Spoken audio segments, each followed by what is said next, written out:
Hello everybody, this is Hammer Striker here. We tend to get asked frequently, somebody that wants to get into firearms, whether it's for home defense or for entertainment, what would you buy? And lately, with everything, all the entertainment going on, we've been asked more frequently, 2 or 3 times each of us actually over the past couple of weeks. So what I've got here on the table are the 4 that we most commonly start with from a recommendation. I've got a Glock 19, and I'm going to pick each one of these up and talk about it a little bit. I've got an FN 509. I've got a it's a Springfield Armory XDM. I was looking at the Glock because it moved. A Springfield Armory XDM. And I've got a Smith & Wesson M&P M2.0. And all of these are in 9mm. And that's one thing. For a first-time shooter, we would start with 9mm as the recommended caliber. Now this particular one, when you pick it up and you look at it, you may see it says 10mm on it. This specific one right here on the table is a 10mm, but they make this same exact configuration in a 9. But let's start with the 19. So the Glock 19 is one that I commonly recommend for a number of reasons. This particular one is a Gen 4 summer special, but a Gen 4, Gen 5 is usually what I end up recommending. Number one is they're common. They're everywhere. Every single gun store is going to have a Glock 19. They're a 3-finger grip, so they're easy for a new shooter to control, but they're not overly large and cumbersome. So you can get basically this gun in two other sizes. You can get a Glock 17 that's going to have a longer grip and a longer slide, basically a full size. This is a compact. And you can get a Glock 26, which is the baby Glock, that's kind of a 2-finger grip, and the barrel ends right about there. So it's more designed for concealed carry. But for somebody that's wanting to get their first one, looking for something that might be home defense, might go ahead and get a license and carry it, and they want to take it to the range and maybe have other family members be able to shoot it and control it, this size is kind of perfect. It kind of does all of that. Not perfectly for, let's say, concealed carry and everything, but one gun, one expenditure, you can kind of cover it all. But maybe you don't like Glocks for whatever reason. And by the way, the sights, they are polymer sights, but they're real clear and easy to see, this U-dot configuration. But let's say you don't like Glocks. Something like the FN 509, and this comes in 3 sizes as well. This happens to be the mid-size, so it's a Glock 19 size gun. These are also very reliable. They come with nice 3-dot sights, which are just about as easy to see as the U-dot. They stand out and they're real easy to see. These are all polymer pistols. Everything on the table here is polymer pistol. They're all striker fired, which makes them easy to use. You've got a consistent trigger pull every time, just in case, by the way.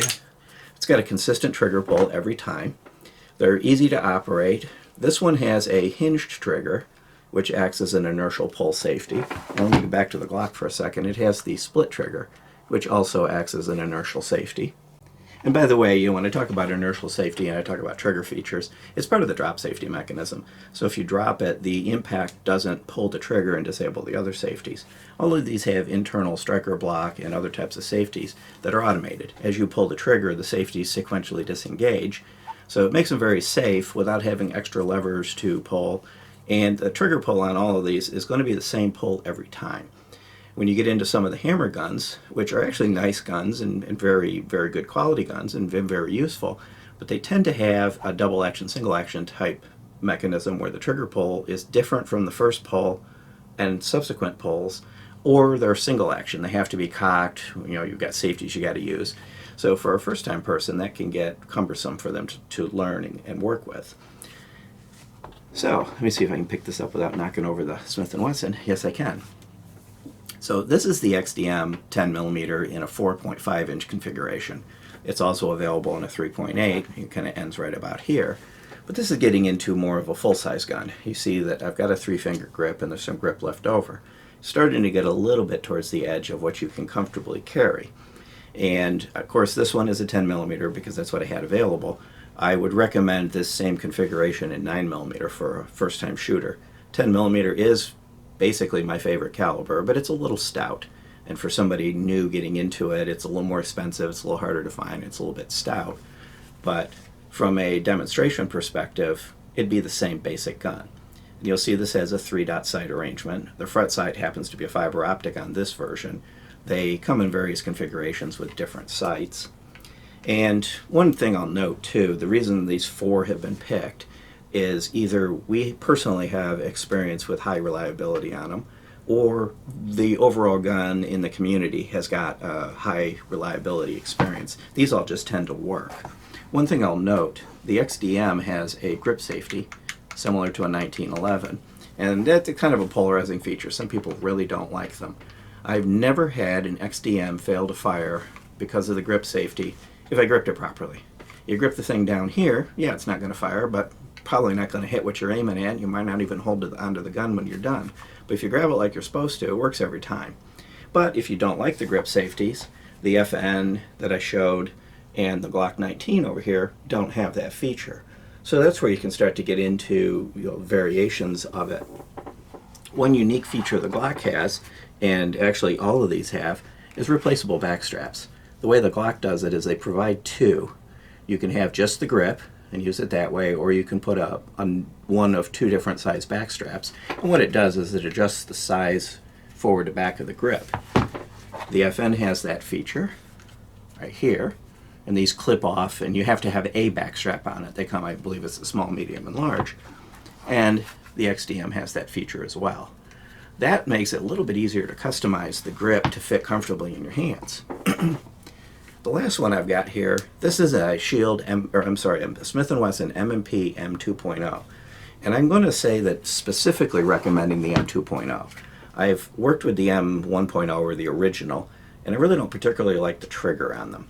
The M2.0 has a vastly improved trigger. This particular one happens to have an apex, but the factory trigger on the M2.0 is a very nice trigger, and it's very reliable, and you can use it as is without having to do anything with it. These tend to come with nice 3-dot sights, really easy to see. And Apex is a third-party manufacturer that creates a lot of enhancements for Smith & Wessons and a number of different other lines. They make really good quality stuff. This one does not have replaceable back straps. It has these grip panels that pop on and off. So it's the same effect, it's just a different way of doing it. This tends to have a little bit of a sandpapery grip versus these that have more like little features, little triangles, diamonds, slashes, and things like that. So what that may come down to is pick it up, hold it. I like the feel of this, or I don't like the feel of this. So you may look at these 4 guns and go to a gun store and pick them up and handle them, and end up discarding one because you don't like the feel of the grip, or you don't like the way the particular trigger feel is. And that's the cool thing about these. That's why we usually recommend 4 rather than just saying get 1. So kind of what I've summarized here, and we have in the past done similar videos, but of course time changes, the availability of guns change. This didn't exist when we did the other video. But these have bubbled to the top as our go-to recommendations. If we're sitting there having lunch and out of the blue you ask me, can you give me a list of 4 or 5 guns that I should choose from, I'm going to list these. I don't even have to think about it. So kind of wanted to update with current what's available. And there's a Gen 5 now available in the Glocks that has front and rear serrations, and they're available with factory night sights. The XDM is now available in additional calibers over what it was, but I'm going to still recommend 9mm. The M&P would not have been on the list on any of the prior videos because I really hated the trigger on the 1.0 or the original series. But of course now with this new M2.0 it appears on the list. So this really is kind of a good collection. One thing I'll note too, this is available in 3 different sizes. This is the full size, holds 17 rounds. It's also available in a Glock 19 size, holds 15, and like a Glock 26, a subcompact that holds 12. This is available in 3 different sizes as well, and it holds 17, 15, and 12, I believe, but don't hold me to that. And the XDM, this one has the largest capacity of all. And in a 9mm configuration, it holds 19 rounds. This is not available in a subcompact anymore. So this one, the smallest you can get is basically this, a little bit smaller than this, because in the 9mm. So you're into a full-size gun at this point when you look at the XDM. So once I'm done with that, they may tell me that they have a family member that would be potentially using the gun, or maybe an adult child, you're getting into the teens, that they're going to supervise at the range, because of course you do want to make sure that you follow all the laws and safety and can keep guns away from children. But when you start to get older children that you may want to take to the range in a supervised manner and start teaching them, or you've got somebody that has weaker hands, then I have a couple recommendations for that that are really new to the market. This is the Smith & Wesson Shield EZ, and they call it an M2.0. But one thing you're going to find with this, the EZ and the EZ380, they're both similar guns. The 380 is a little bit smaller. They have extremely light slides. They've got light serrations at the front. But one of the things that you got is the one that's in my hand is a 9mm, and the one that's on the table over here is a 380, is they're really easy to rack. I'm using just my little finger and my finger next to it, and I can pull the slide. So if you've got somebody that has weaker hands, weaker grip strength, then they can still operate this. These both do have that grip safety. Now, this one's a fairly long one, and it really folds into the grip. So this one, even if you don't get the best grip, it's probably going to deactivate. But if you grip it properly, it's definitely going to deactivate.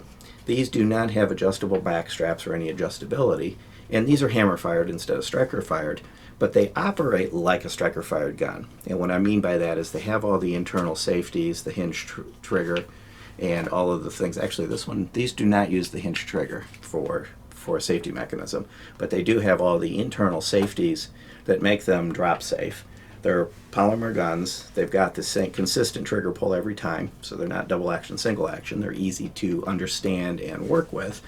So these I would not choose if one of the others would work. They have less capacity. They're single stacks, so all the bullets are stacked up in one column, so you tend to get 6 or 7 rounds instead of 15, 17 rounds. They are a little bit harder to customize to fit your hand. They're a little bit more difficult to get a good solid grip on because of the thinner shape of the grip. But if the compromise is that you can actually operate the thing and rack it and use it, then you overcome it, and it's worth looking at. They do have good quality sights, and these have been reliable. So everything that I'm showing you thus far has been reliable. We haven't had any problems with these, or know of any major problems with these. So the probability if you get one, clean it, take it to the range, test it, it's probably going to work. And with these, there's no various larger or smaller versions. They are what they are. The 380 and the 9mm are basically the same size. And the only reason you might choose the 380 is to reduce the recoil. If somebody's got weaker hands and they can't operate the slide, they may have a harder time controlling the recoil. So I know we started with the 4, but now we've got 6. Last thing I'm going to do is get the occasional person that will say that their father, their friend, their best buddy or whatever said, nah, you got to get a revolver. And without arguing the point of reliability of revolvers versus semi-automatics, because really effectively they're all about the same reliability, this is a Ruger SP101 revolver. It's chambered in .357 Magnum, but you can put .38 Special in it, and it does come in varying barrel lengths and stuff like that. But what you've got is a relatively compact revolver, especially this size, that can shoot .357 Magnum when you mean business, but you can put .38 Special in it for weekends at the range. The significance of that is .38 Special's recoil is very, very much less than .357 Magnum. So that gives you something that has the power you need for an encounter, but not beat you up if you want to spend a day at the range. And of course, as I mentioned, it holds 5 rounds. Now, that's one of the disadvantages with a revolver versus the semi-autos. Even the smallest semi-auto, even those 380 and the 9mm EZs, hold at least 6 or 7. So, and they're magazines. So you drop the magazine, you put another one in. With this, you're going to pop a cylinder out. You're going to have to dump out the old shells and put the new ones in. So reloads are a little bit slower. But if a revolver is what you want, these Rugers tend to be really, really reliable. They can be fired double action.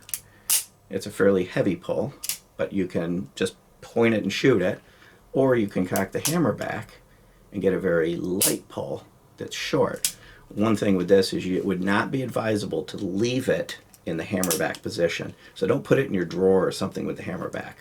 You would store these like this, and then either cock the hammer when you need to use it, or just pull the double action pull. Now you might say, yeah, but I want something a little bit bigger. I want a little bit more capacity, and I'm willing to spend a little bit more money. These are in the 4 to 5 territory. And you might go up to the GP100, which is kind of its bigger brother. It holds 6 rounds, either 357 Magnum or 38. So everything I just described about that one really holds true with this one. Now this particular one is a Match Champion, and the Match Champion is a tuned, factory-tuned version of it. And these tend to get a little bit on the pricey side. They're up in the 9s. But if you just get the regular GP100 without the Match Champion capability or design or model, you can get these in the 5s. And they tend to have a really robust 3-finger grip, whereas the SP101 is kind of a 2.5-finger grip. They have different sights. The Match Champion has a fiber optic and an adjustable rear sight. The sights on the regular GP100 are going to be a little bit different. But overall, you've got a little bit bigger revolver, a little bit larger grip, and one more round of capacity in roughly the same price range, give or take $50. So that if the revolver is what you're driven to, you're not really fond of semi-automatics, then either of these have proven reliable, proven robust. You can shoot the hottest 357s or the lightest 38 specials. And majority of the Ruger revolvers, you can at least change the front sight. And on all of the semi-automatics, you can change both the front and the rear sight. The mechanism for doing it varies depending on the gun, but they are changeable. One thing I'll point out, every one of the guns that I've shown you today, we've got a full review on, so if one of these piques your interest, you can go, we'll put a link in the description, you can go look at the full review on the gun. But in a quick summary, if you're looking for your first gun, you've been thinking about it and kind of just putting it off, or maybe you've actually not had any interest or desire to have one in the house, but lately with the entertainment going on, you've kind of started to look to say, maybe I should get one. That's a place you can start.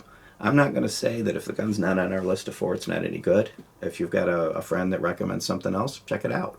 This is not the only 4 good guns or the only 8 good guns on the planet. It's just 4 or 6 or 8 that we've had good track records with and I feel comfortable recommending to my friends. Beyond that, if you like our videos, please give us a thumbs up, share, subscribe, click that bell up there to get notified if you do. Check us out on Facebook, Twitter, Instagram, Patreon, Gunstreamer, kind of all over the place. And thank you.